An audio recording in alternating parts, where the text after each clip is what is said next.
Alright, welcome back. Let's talk blades, because you know that's what we're into right now. What I got for you today is kind of an old one, at least for me anyways. I bought this back when it first came out. I heard that the Swift 2 came out, the Cold Steel Swift 2.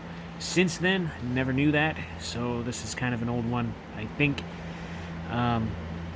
Tried looking for options, purchasing options on the model Swift on Amazon, and I only see one. That's for $190, but that's for the Swift Model 2. I have the first Swift from Cold Steel, so let's get into it. So today I got for you guys, obviously, the Cold Steel Swift. Overall thoughts with this, I like it and I don't like it. I'm not entirely sure how else to say it. G10 handle scales, interchangeable pocket clip, and thank goodness it's not plastic like some of the newer, cheaper models of the Cold Steel. I'm not gonna, say which, but I don't know. I just don't like pocket clips that are anything less than steel. They shouldn't be anything less than steel, but hey, whatever. Marketing ploy, it's working. Cold Steel, you guys won.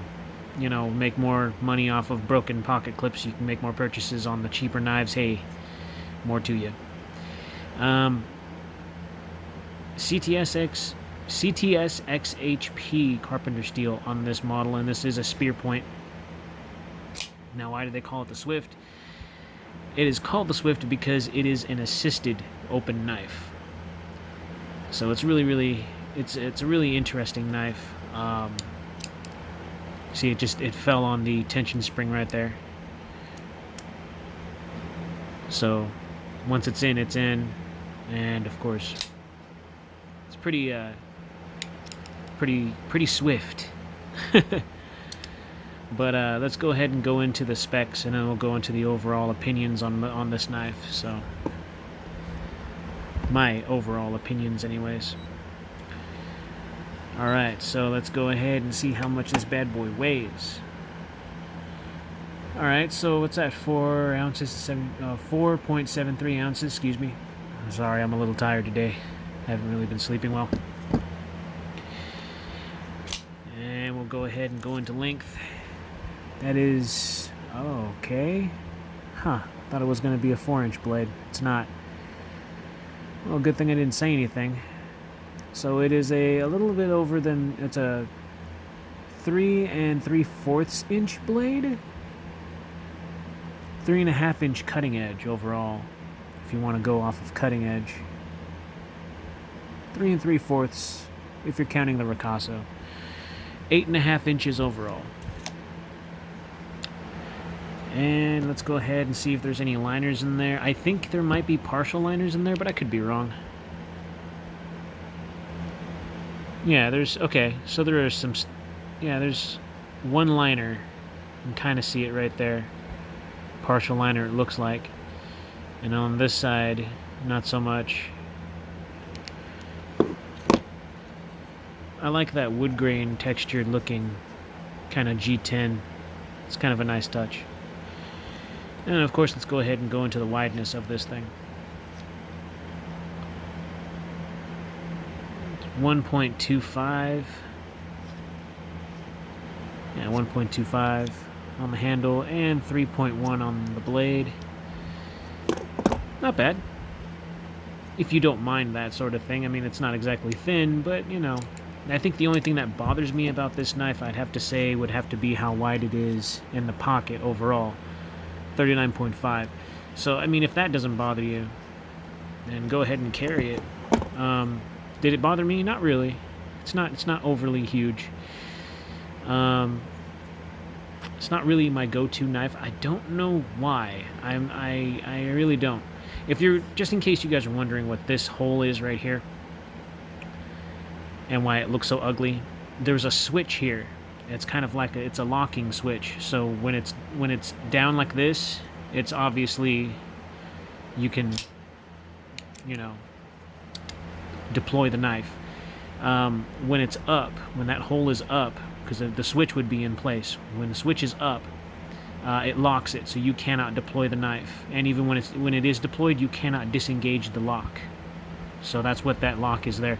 If you're wondering why it's empty like that, I took it out. I saw no use in that. For some weird reason, I loved this entire model, this knife.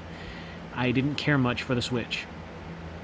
I don't know if in my personal preference, I didn't care much for it. I don't know. It was one extra step, pull it out the pocket, unlock it, deploy the knife. When it's deployed, I need it to be a fixed blade. Switch it, so you can't unlock it. I don't know. I just didn't really see the point in it, so I just took it out. I still have it. It's in a little baggie amongst my other knife parts. Spare knife screws and pocket clips.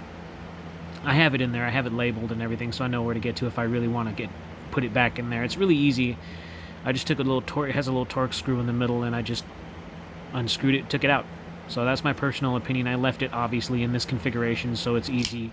I don't have to worry about it locking up on me at all, and it hasn't. But my overall personal opinion on this knife, it's a little, I don't know. When I first bought this knife, I think I spent just a little over $100 for it. So maybe like $130 or $150, I think, is what I remember spending on this. That's if you're able to find it. I don't know how much it is now. But the thumb stud is nice and prominent on there. I do really like the thumb stud on this because it's nice and big. You don't really need to travel, in any weird way to get to it. It's right there. Boom, you get to it, pop it open. I do like the handle. It has a kind of a texture to it, but it's not aggressive at all whatsoever. It's just right. So I do like that. One thing I don't like that kind of irritates me is this odd shape that you see right here on this blade profile. Excuse me. So you have these indentations here. This, jimping, I guess is if you want to call it. For extra grip, that does provide it. You get a full 4-finger grip on there, plus the thumb in saber form. And if you want to, you could go up to the spine right here and use that as a little bit more leverage if need be. But I see it kind of pointless. This blade is nice and big. It's huge. You don't really need that. Like maybe this right here is fine, but this weird shape, this kind of like dip right here, and then you got like that weird swedge right there. I think if they just kept a swedge throughout, it wouldn't bother me so much. Keep the jimping on top of that swedge. But why put a dip? I don't know. It just looks so weird for such a big knife. And then you got to reach all the way up here to do some extra, I don't know. I mean, and then it's got the carpenter steel. So why? I don't know. It just seems a little, to me, I don't know. That's just my personal opinion. I really do like that it does that. It stops right at the tension spring right there. So that way when you are closing it one-handed, it stops right there, so you're not getting cut. And then you can close it one-handed. Just makes it that much easier. And this spring it's really nice. So it's one of those type of knives where you can't really, it's just so much fun doing this. It really is. If you're able to find one, I get one. I think there was, if I'm correct, there was a Tonto version of this, and I wanted to get it, but it was sold out, I think, unless I'm kind of, rolling through my whole Mandela effect and I was thinking a different knife this entire time, or it never existed, but in another plane of reality. I don't know. But I could have swore there was 2 different kinds. There was this and the Tonto tip. Or I might be going crazy, I don't know. Prominent lanyard hole. I don't really use my lanyard holes too much on any of my knives. I just think that that's way too much sticking out. I mean, I'll put a lanyard hole on something if it's small enough, or if I really feel it needs it, but I think lanyard holes and you put a lanyard on it is just asking for trouble. Especially, if somebody just has the urge to pull something out of your pocket, especially when it's sticking out like that. someone might just do it. So, and I've had that happen to me. So that's kind of the reason why I don't really use lanyards on my knives anymore. But, I mean, it's up to you. I mean, yeah, good lanyard hole. You can switch the pocket clip from left to right hand carry, but it's only tip up, so I don't know if that's going to bother you or if it, you know, I don't know. My overall thoughts on this, it's just one of those particular knives. I only carried it maybe 2 or 3 times. And I have to say, it's kind of just an ordinary knife to me. There's not too much going on, other than the fact that it's got this weird shape right there. So your blade's kind of forward, you know? So I guess that's good in a sense if you're trying to use this in a self-defense kind of manner. This would be very good, very practical, I would think. But I never really carried this for any longer than a few days. But I do like the carpenter steel on there. The CTS XHP, excuse me, carpenter steel. So, I don't know. It's up to you.